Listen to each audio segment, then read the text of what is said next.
целях повышения престижа рабочих профессий и осуществления реформы системы технического и профессионального образования президент Казахстана Касым-Жомарт Токаев постановил объявить 2025 год годом рабочих профессий.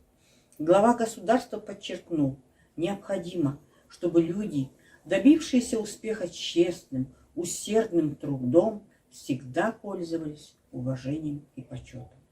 Отыскивая по дороге жизни ключ к своему главному делу, необходимо твердо усвоить, что за внешней привлекательностью любой профессии всегда стоит огромный, тяжелый труд, требующий отдачи душевных, нравственных и физических сил.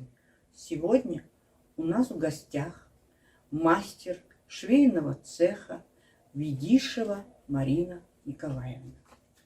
Марина Николаевна, здравствуйте. Здравствуйте. Как вы думаете, Марина Николаевна, какими качествами должна обладать швея?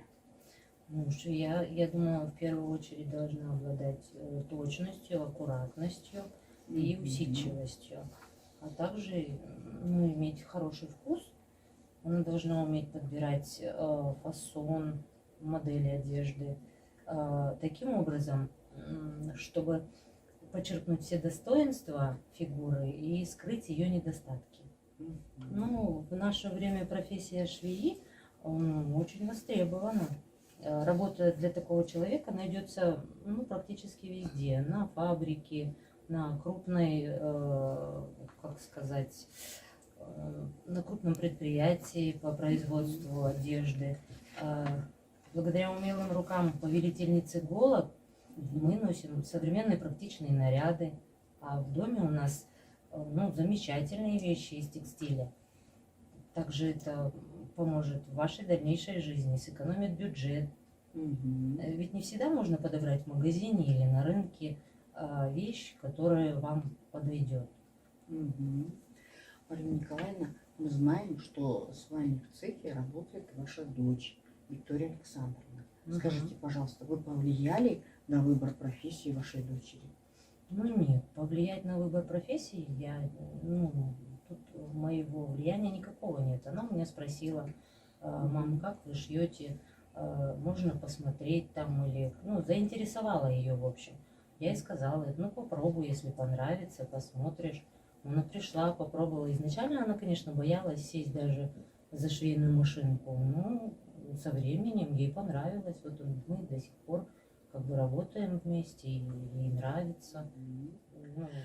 Скажите, пожалуйста, Марина Николаевна, что бы вы посоветовали молодежи при выборе профессии? При выборе профессии, я думаю, нужно руководствоваться тем, что к чему лежит душа. Вот профессию выбрать не по совету чьему-то, а вот что ты хочешь сам.